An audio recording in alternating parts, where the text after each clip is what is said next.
بات کریں گے آج مریم آباد جو کہ فاروق آباد کے قریب ہے اور کیتھولک چرچ کے زبور 16 پہلی کتاب ہے اور زبور اس کا 16واں۔ یہ زبور مقدس داؤد کا زبور ہے اور زبور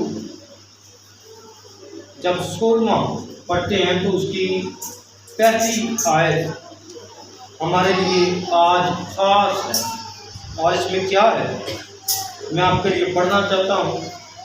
لکھا اے خدا میری حفاظت کر، اے خدا میری حفاظت کر، کیونکہ میں تجھ ہی میں پناہ لیتا ہوں۔ خدا ہماری پناہ ہے۔ آج کا جو موضوع ہے وہ خدا ہماری پناہ ہے، شیلٹر، خدا ہمارا شیلٹر ہوم ہے۔ اس موضوع پر آج ہم بات کریں گے اور اس بات کے اوپر بھی عطا کرنے کی کوشش کریں گے کہ کیا ہم خدا کی پناہ میں ہیں یا خدا کی پناہ سے دور ہیں۔ میرے تو مراکش میں زلزلہ آئے اور بڑی تباہی ہوئی، بہت سے لوگ یہاں زمین بوجھ ہو گئی۔ جب پاکستان میں سیلاب آتا ہے تو بہت سارے لوگ ڈوب کر اس دنیا سے چلے جاتے ہیں۔ جب کوئی تباہی کسی ملک کے اندر آتی ہے، جب کوئی نقصان یا آفت کی کوئی وجہ بنتی ہے، جب پوری دنیا کے اندر کرونا تھا تو لوگ ایسی جگہ ڈھونڈتے تھے، ایسی جگہ کی تلاش میں تھے جہاں پر کرونا کا اثر نہ ہو، یعنی پناہ، ایسی جگہ پر جانا چاہتے تھے انہیں پناہ مل جائے جہاں پر وہ محفوظ رہ سکتے۔ اور دنیا کے اندر پناہ گاہیں موجود ہیں، شیلٹرز ہوم موجود ہیں، وہ دنیاوی طور پر لوگوں کو ریسکیو کر لیتے ہیں، بچا لیتے ہیں، لیکن آج ہم اس بات پر بھی غور کریں گے کہ روحانی طور پر، جسمانی طور پر ہمیں ریسکیو کون کرتا ہے۔ اور خدا نے ہر ایماندار کے لیے، مومن کے لیے، مقدس لوگوں کے لیے یہ ذمہ داری دی ہے اور یہ ذمہ داری فرشتوں کو عنایت کی ہے کہ وہ حفاظت کے لیے تعینات رہیں۔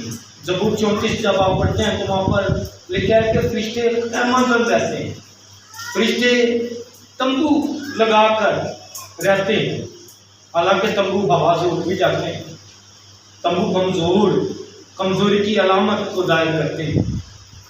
تو جو میرا پہلا نقطہ ہے وہ یہ ہے کہ پناہ کی ضرورت کن لوگوں کو پیش آتی ہے۔ کیا نقطہ ہے؟ پناہ کن لوگوں کو چاہیے، کن لوگوں کی ضرورت ہے پناہ۔ اور مقدس داؤد کیوں محسوس کرتا ہے کہ خدا میری پناہ ہے اور وہ میری کیا کرے گا؟ حفاظت کرے گا۔ تو جو پناہ ہے، اب جب زبور 16 پڑھیں گے تو یہاں پر زبور 16 کے اندر آپ کو ایک تصویر ملے گی کہ مقدس داؤد بزرگ ہو چکا ہے، اس نے کئی جنگیں لڑی ہیں، جاتی جلیل جیسے ایک ایسے ظالم شخص کو جو خدا کا مخالف، اس کے ساتھ اس نے مقابلہ کیا ہے اور یہ مقابلہ کوئی آسان نہیں تھا۔ عمر کے اعتبار سے، قد کے اعتبار سے اور طاقت کے اعتبار سے داؤد کسی طرح معیار پر نہیں اترتا کہ وہ جاتی جلیل کا مقابلہ کر سکے۔ یہ خدا کا پلان تھا کہ وہ مقدس داؤد کو ہی، ایک بچے کو ہی، ایک نوجوان کو کھڑا کر دے۔ اور کیا کیا خدا نے؟ اسے پلان دیا، اور پلان کیا تھا کہ وہ راہ چلتے ہوئے جب وہ مقابلے کے لیے جا رہا تو مقابلہ کرنے کے لیے اسے رستے میں 5 پتھر لیے اور ان پتھروں کا خدا نے اس کو استعمال صحیح طور پر بیان کیا. لیکن اگر ہم ساؤل بادشاہ کی ایکسپیرینس کو دیکھیں، ساؤل بادشاہ کا جنگ کے حوالہ سے اس کا معیار دیکھیں، تو اس نے کیا کیا؟ اس نے اسے لوہوں سے بنا ہوا اسے سینہ بند دیا، ایک لوہے کا بنا ہوا اسے ہیلمٹ دیا، اسے تلوار دی کہ اگر تو باز نہیں آتا. بڑے لوگوں نے کہا کہ آپ مقابلہ نہ کریں، آپ چھوٹے ہیں، لیکن وہ جانتا تھا کہ خدا مقابلہ کرے. اس نے وہ کلام میں لکھا کہ سارے جو لباس تھا لوہے کا بنا ہوا وہ سارا کچھ اتار دیا اور ایک پتھر سے نشانہ لگاتے ہوئے جاتی جلیل کو کیا کیا؟ گرا دیا. ایسے شخص کے بارے میں آپ کیا سوچتے ہیں؟ اور جب لوگ اس کی فتح کا نعرہ لگا رہے تھے کہ ساؤل نے ہزاروں کو گرایا اور داؤد نے لاکھوں ہزاروں کو گرا دیا، یعنی وہ ایک ہی طرح اتنا ظالم اور اتنے بہادر شخص تھا، لیکن داؤد نے اس کا خدا کی قوت اور طاقت سے مقابلہ کیا. تب اس کی دشمنی بڑھی، اس کی مخالفت بڑھی اور وہ بھاگ کر خدا کے پاس چلا جاتا. میرے تو اب بزرگ ہو چکا ہے مقدس داؤد، اور اس بزرگی کے ایام میں وہ 16واں زبور بیان کرتا اور کہتا ہے اے خداوند میری حفاظت کر. کیا کہتا ہے؟ اے خداوند. جب انسان جوان ہوتا ہے تو پھر وہ لڑنے کے لیے تیار رہتا ہے، حالات کا مقابلہ کر سکتا ہے، لیکن جب بزرگ ہو جاتا ہے وہ سوچتا ہے کہ میں اب چل نہیں سکتا، شاید میں اتنی طاقتور خوراک بھی نہیں لے سکتا، تو میں کیسے مقابلہ کر سکتا ہوں. کبھی کبھار بزرگ کمزور جسم کو بیماری کے ساتھ مقابلہ کرنے کے لیے بھی اس کے اندر سکت نہیں رہتی. تو اب داؤد خدا کا بندہ کمزور ہو چکا، اس کے حالات بالکل تبدیل ہو چکے. اس کے خاندان کے اندر اس کی اولاد کے سامنے ابھی سلوم جیسے بیٹے نے جس طرح سے ماحول کو خراب کر دیا ہوا تھا، اس کی بادشاہ کو خطرہ ڈال دیا ہوا تھا. ان حالات میں مقدس داؤد خدا سے کہتا ہے اے خدا میری حفاظت. خدا حفاظت کے لیے مستعد مددگار ہے. کمزور، پہلی بات ان لوگوں کو پناہ کی ضرورت ہوتی ہے. ایسے لوگ جو کمزور ہو جاتے ہیں، فزیکلی ویک ہے، اسپرچولی ویک. روحانی طور پر آپ دیکھیں اگر کوئی شخص یہ دعویٰ کرے کہ جی میں روحانی طور پر بڑا مضبوط ہوں، میں بڑی دعا کرتا ہوں، میں بڑے خدا کے کلام سے واقف ہوں، اور اپنے گمان اور اپنی دلیری ظاہر کرے کہ میں بہت کچھ خدا کے کلام سے جانتا ہوں اور خدا کے شاید بہت قریب ہوں، تو یاد رکھیے انسان کسی طور سے اس کا قدر مضبوط نہیں ہوا کہ وہ روحانی طور پر اپنے آپ کو مضبوط کہہ سکے. مقدس ساؤل جیسے جنہوں نے جس کو خدا نے پالوس کا اس کا نام تبدیل کر دیا اور اسے کہا کہ آج تو ساؤل نہیں، آج کے بعد تو پالوس ہوگا، غیر قوموں میں اس نے منادی کی. اس جیسے شخص نے یہ کہا کہ خدا ایک کانٹا مجھے لگاتا ہے جس سے میری خون نکل جاتی ہے، جس سے میرے اندر تکبر اور گناہ کا جو غبار ہے وہ نکل جاتا ہے اور میں خدا کے سامنے عاجز ہو جاتا ہوں. میرے جو روحانی طور پر جو کمزور ہوتے ہیں خدا ان کے لیے پناہ ہے، خدا ان کی مدد کرتا ہے. اور یہاں پر یہ بڑی بات قابل غور ہے کہ ہم کمزور کب ہوتے ہیں، ہمیں دلیری خدا کیسے دیتا ہے. پہلی دلیری جو مقدس داؤد کو ملتی ہے وہ ایمان کے ذریعے سے ملتی ہے، اور اس کا ایمان کیا ہے کہ اے خدا میری کیا کر حفاظت کر، سے علم ہے کہ بے شک میری فوجیں بڑی بہادر ہیں، اس نے بڑی مقابلہ کیا ہے، جنگ کی ہے، لیکن اس جنگ کے باوجود اب وہ سمجھتا ہے کہ میں اس طرح سے میری فوجیں مقابلہ نہیں کر سکتی، لیکن خدا میری کیا ہے حفاظت کرے۔ اس سے یہ پتہ چلا کہ خدا ہی واحد وہ راستہ ہے، خدا ہی وہ اہم جگہ ہے جہاں پر آپ کو حفاظت کے لیے جگہ مل سکتی ہے۔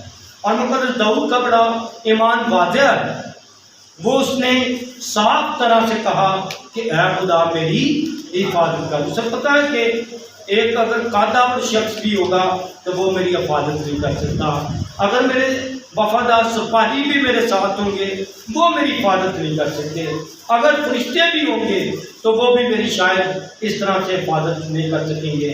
اس کی وفاداری یہ ہے کہ وہ خدا پر پورا یقین رکھتا ہے کہ خدا کے سوا میری کوئی حفاظت نہیں کر سکتا، کیونکہ خدا تو نظر نہیں آتا، پھر بھی وہ یقین رکھتا ہے، ایمان رکھتا ہے کہ خدا اس کی کیا کرے گا حفاظت۔ میں سمجھتا ہوں کہ یہاں پر یہ اس کے دل کی چھوٹی سی دعا ہے، اور وہ دعا یہ ہے اے خدا میری حفاظت کر۔ اور یہ دعا ہمیں ہر روز کرنی چاہیے، ہمیں اپنی زندگی کے ہر مسئلے کے لیے یہ دعا پڑھنی چاہیے کہ اے خدا میری حفاظت کر۔ دوسری بات جو خدا کے کلام میں سے ہم سیکھتے ہیں وہ یہ ہے کہ خدا کمزوروں کی کیا کرتا ہے پناہ، ان کے لیے جو کمزور اپنے آپ کو جانتے ہیں، اپنے آپ کو سمجھتے ہیں، خدا ان کی کیا کرے گا حفاظت کرے گا، جو شخص اپنے آپ کو کمزور سمجھتا ہے۔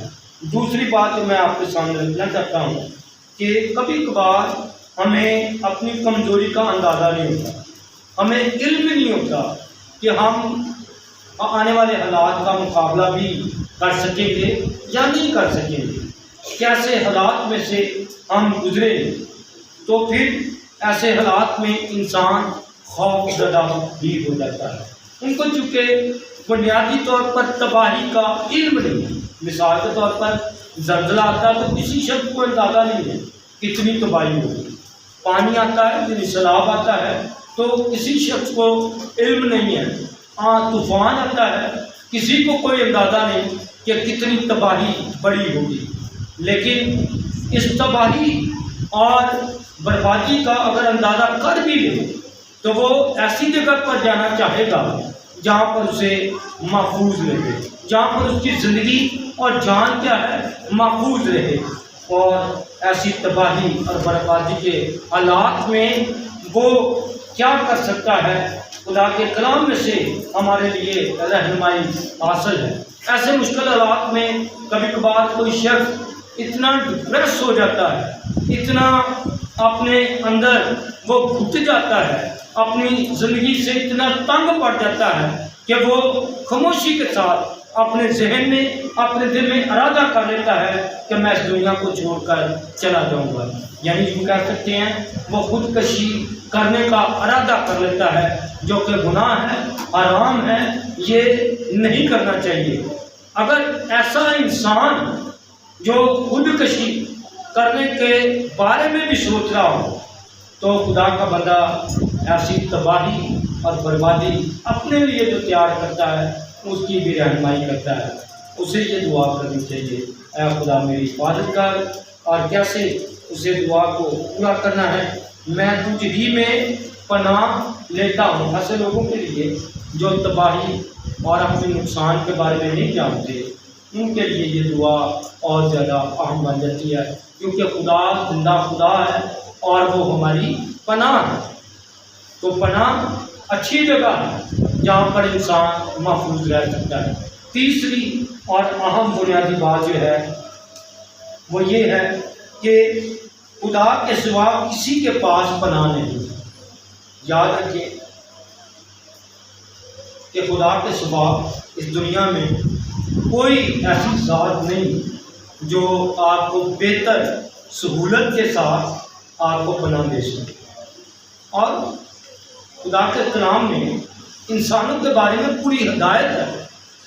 جب آپ خدا کا کلام پڑھتے ہیں تو اس کلام پاک میں رہنمائی دی گئی ہے، اور وہ رہنمائی کیا ہے کہ اگر کوئی پناہ لینے کے لیے آتا ہے، انسان اگر کوئی پناہ لینے کے لیے آتا ہے تو وہ ایک غلام کو جو پناہ لینے کے لیے کسی اور آقا کے پاس بھاگ آیا ہے، تو اس آقا کا فرض بنتا ہے جس شخص سے وہ بھاگ کر آیا ہے اس کے حوالہ نہ کیا۔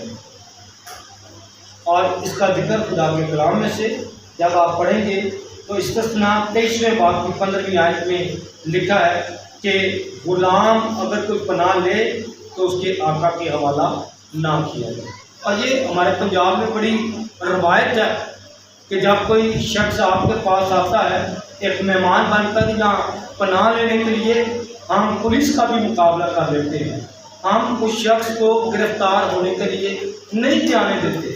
کیوں؟ کیونکہ آپ سمجھتے ہیں کہ اس میں ہماری بے عزتی ہے، اس میں ہمارے لیے بڑی کمزوری ظاہر ہو جائے گی۔ اس لیے خدا کا کلام بھی ایسے لوگوں کے لیے رہنمائی کرتا ہے جو لوگ پناہ لیتے ہیں۔ انسانوں کی پناہ لینے سے انسان جو ہے وہ گھبرا سکتا ہے، لیکن خدا کی پناہ لینے سے انسان کبھی خوف زدہ نہیں ہو سکتا۔ اس لیے یاد رکھیں خدا کا کلام، کہ خدا کا کلام جو ہے وہ ہمیں سکھاتا ہے کہ خدا کے سوا کوئی آپ کو بہترین پناہ نہیں دے سکتا۔ اور یسوع مسیح نے اس بات کو یوں ایمانداروں کے لیے واضح کیا کہ میرے باپ کے گھر میں بہت سے مکان ہیں۔ مکان ایک ایسی جگہ ہے جہاں پر انسان محفوظ رہتا ہے، اس کی جان، اس کا مال اور اس کی زندگی محفوظ رہتی ہے۔ اس لیے خدا یسوع مسیح نے تمام ان ایمانداروں کو یقین دلایا کہ میرے باپ کے گھر میں بہت سے مکان ہیں۔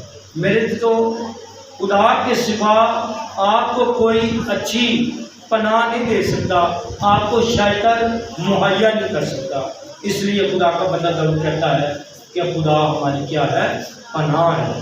خدا ہی میں پناہ لیتا ہوں اور وہ میری حفاظت کرے گا۔ خدا ہماری حفاظت کے لیے فرشتوں کو تعینات کرتا ہے۔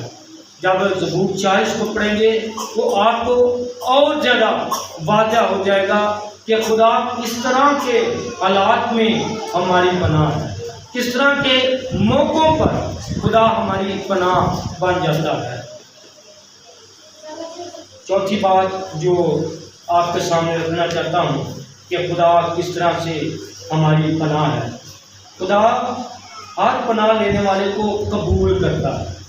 اگر کوئی کہتا ہے انسان کہ میں خدا کے سوا میرا کوئی پناہ دینے والا نہیں، اور وہ پناہ لینے کے لیے خدا کے پاس آتا ہے، تو خدا اسے نکال ہی دیتا ہے کہ نہیں میں تجھے پناہ نہیں دوں گا کیونکہ تو بڑا گنہگار ہے، تو بڑا انسان ہے۔ نہیں، خدا جیسی حالت میں بھی آپ خدا کے پاس جاتے ہیں، خدا آپ کو کیا کرتا ہے؟ قبول کرتا ہے۔ آپ نے توبہ کی ہے، نہیں کی ہے، پھر بھی خدا آپ کو کیا کرتا ہے؟ قبول کرتا ہے۔ خدا یسوع مسیح نے اس بات کو تھوڑا سا اور واضح یوں کیا کہ خدا اپنا سورج نیک و بد دونوں پر کیا کرتا ہے؟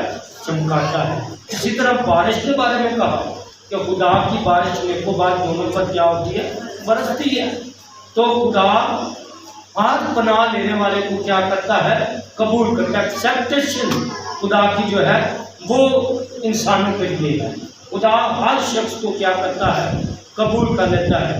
یہ بہت اچھا ہے اگر کوئی شخص توبہ کر کے خدا کی طرف رجوع کر کے خدا کی طرف اپنی پوری توجہ کر کے اگر آتا ہے تو خدا اسے اور زیادہ قبول کر کے اسے برکت بھی عطا کرتا ہے۔ یہاں پہ مجھے یاد آتا ہے کہ جب مصرف بیٹے کی لوکا کی انجیل میں ہم تمثیل کو پڑھتے ہیں تو وہاں پر لکھا ہے کہ اس نے اپنے خاندان کے اندر بڑی ڈسٹربنس پیدا کر دی اور وہاں سے وہ بھاگ جاتا ہے، اور جب واپس آنے کا وقت ہوتا ہے تو آپ دیکھ سکتے ہیں کہ اسے پتہ چل جاتا ہے کہ باہر کی دنیا فرق ہے، لیکن باپ کا گھر جو ہے یہ ایسی محفوظ اور پناہ ایسی بہترین ہے، وہ فیصلہ کر لیتا ہے نوجوان کہ میں اپنے باپ کے گھر واپس جاؤں گا، وہاں پر رہوں گا، معافی مانگوں گا اور اپنے باپ سے کہوں گا میں نے تیری اور آسمان کے خدا کی نظر میں گناہ کیا ہے، اب اس لائق نہیں رہا کہ تیرا بیٹا کہنا۔ تو باپ نے کیا کیا؟ اسے قبول کر لیا۔ میرے تو اگر ہم مسلم بیٹے کی صورت میں اپنی زندگی کو لیتے ہیں اور یوں بن کر خدا کے پاس جاتے ہیں تو خدا آپ کو اور زیادہ برکات کے ساتھ یا وہ قبول کرتا ہے۔ تو میرے عزیزو، آج جس بات کی طرف میں آپ کو لے کر آیا ہوں وہ یہ ہے کہ خدا ہماری پناہ ہے، اور صرف وہ پناہ نہیں بلکہ داؤد کے نزدیک تو یہ ہے کہ وہ حفاظت بھی کرتا ہے۔ آیت پر ایک دفعہ پھر ہم غور کریں گے، لکھا ہے کہ اے خدا میری حفاظت کر کیونکہ میں تجھ ہی میں پناہ لیتا ہوں۔ آمین، تجھ ہی میں پناہ لیتا ہوں۔ اور یہ پناہ جو ہے خدا ہر اس شخص کو مہیا کرنے کی قدرت اور طاقت رکھتا ہے جو اپنے آپ کو کمزور خدا کے سامنے سمجھتے ہیں، جو یہ سمجھتے ہیں یہ پناہ ان لوگوں کے لیے، طاقتور لوگوں کے لیے نہیں، ان لوگوں کے لیے ہے جو روحانی اور جسمانی طور پر اپنے آپ کو کمزور سمجھتے ہیں۔ یہ پناہ شیلٹر ان لوگوں کے لیے ہے جو یہ سمجھتے ہیں کہ وہ دکھوں میں مبتلا ہیں، جو یہ سمجھتے ہیں کہ وہ تنگی کی حالت میں ہیں، وہ اپنے دشمنوں سے بچنا چاہتے ہیں، تو ان کے لیے خدا کی پناہ ہر وقت موجود ہے۔ اور مقدس داؤد 23 زبور میں کہتا ہے خدا میرا چھپان ہے، مجھے کسی چیز کی مجھے کبھی کمی نہ ہوگی، نہ تو کسی چیز کی کمی ہے خدا کے حضور اور نہ ہی کسی بات کی کمی خدا کے حضور موجود ہے۔ آئے میرے دوستو، ہم اپنی جانچ اور پڑتال کریں کہ جب ہم پر مشکل وقت آتا ہے، مقدس داؤد پر جب مشکل وقت آیا تو وہ خدا کی طرف بھاگا۔ جب ہمارے اوپر کوئی مشکل وقت آتا ہے تو شاید ہم کوئی تگڑا یا طاقتور یا زور آور ہم سفارشی ڈھونڈتے ہیں کہ ہم اس کی طرف جائیں گے تو وہ ہماری مدد کرے۔ جب ہم مشکل میں ہوتے ہیں، تنگی میں ہوتے ہیں، ہم اصل پناہ جو خدا ہماری حفاظت کرتا ہے، جو اپنی پناہ ہمیں مہیا کرتا ہے، ہم اس کو چھوڑ کر اور لوگوں کی طرف چلے جاتے ہیں، غیر معبودوں کی طرف کبھی کبھار ہم چلے جاتے ہیں اور یہ سمجھتے ہیں کہ وہ خدا سے بھی بڑھ کر طاقتور ہے، وہ ہمارا معاملہ اور مسئلہ جو ہے وہ حل کریں گے۔ ایسا نہیں۔ مقدس داؤد روزمرہ کی ضروریات کو سمجھتے ہوئے، روزمرہ کے معاملات کو سمجھتے ہوئے، جانتے ہوئے وہ سکھاتا ہے کہ خدا ہماری حفاظت کرتا ہے اور خدا ہی ہماری پناہ ہے۔ میرے دوستو، آج موقع اور وقت ہے کہ ہم اپنے دلوں میں ارادہ اور قصد کریں کہ جب ہم بیمار ہوں گے تو ہم شفا کے لیے خدا کی طرف پناہ لینے کے لیے بھاگیں گے۔ جب ہم دکھ میں ہوں گے تسلی کے لیے خدا کی پناہ مانگیں گے۔ جب ہم بیمار ہوں گے شفا کے لیے خدا کے حضور آئیں گے۔ خدا ہماری حفاظت کرے گا، وہ ہمیں اپنی پناہ میں رکھے گا۔ جب آپ تنگی اور مصیبت کی حالت میں ہوں گے تو پھر آپ کوئی شیلٹر اور نہیں دیکھیں، آپ خدا کے شیلٹر میں آئیں، آپ خدا کی حفاظت میں آئیں، آپ خدا کی پناہ میں آنے کی کوشش کریں۔ جب آپ دعا روزہ کریں گے تو یہ شیلٹر اور آپ کے لیے بابرکت بن جائے گا۔ جب آپ خدا کے حضور کسی ایسی ضرورت کے تحت آتے ہیں اور خود کو کمزور بنا لیتے ہیں تو خدا آپ کی طرف متوجہ ہوتا ہے اور خدا آپ کی ہر طرح کی ضروریات کو پورا کرنے کے لیے تیار ہے۔ خدا یہ چاہتا ہے کہ ہم اس کی پناہ میں آئیں، خدا یہ چاہتا ہے کہ ہم اس کی حفاظت میں رہیں، خدا یہ بھی چاہتا ہے کہ اس کی خوشی آپ کی زندگی کے اندر پوری ہو۔ اسی لیے مقدس داؤد فرماتے ہیں میں نے خدا ان سے کہا ہے کہ تو ہی رب ہے، تیرے سوا میری بھلائی نہیں۔ زمین کے مقدس لوگ بہت برگزیدہ ہیں جن میں میری پوری خوشنودی ہے۔ میرے جو لوگ غم اور صدمے کی حالت میں جب آتے ہیں تو غیر معبودوں کی طرف بھاگتے تھے، لیکن ہم خوش قسمت ہیں کہ ہماری فریاد سننے کے لیے اور ہماری شفاعت کرنے کے لیے اور ہماری دعاؤں کو اس دنیا کے اندر منظور ہونے کے لیے خداوند یسوع مسیح موجود ہے، جو روح کے وسیلہ سے دعا کرتے ہیں، روح کے ذریعے سے یسوع مسیح کے وسیلہ سے مانگتے ہیں، باپ سے جو ان کو مہیا کرتا ہے۔ میری گزارش ہے مسز کامران سیمون سے کہ وہ دعا میں رہنمائی کرے، نادیہ کامران دعا میں رہنمائی کرے گی، آپ کے کلام کے لیے شکر گزاری کرے گی۔ ہم نے خدا کے کلام میں سے سیکھا کہ خدا ہماری پناہ ہے۔